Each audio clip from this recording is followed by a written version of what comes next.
this will focus in. This is the video I told you I'd make of the Buffalo. Try to give you some kind of look over it here. It's pretty dirty right now because it's just been sitting inside my shop there. So,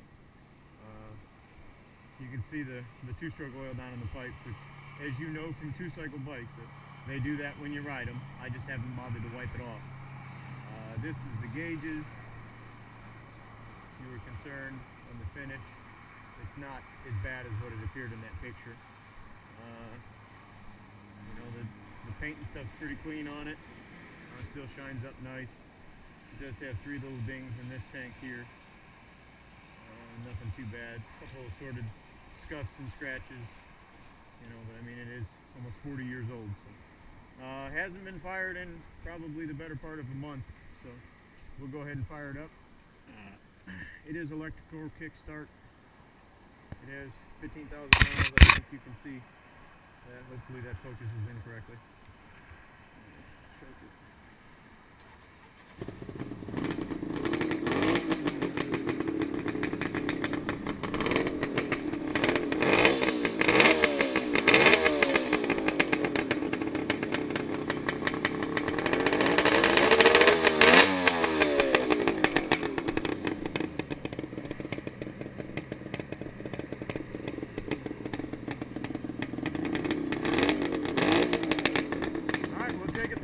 In here.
Gas in it, and then I'll start you a new video.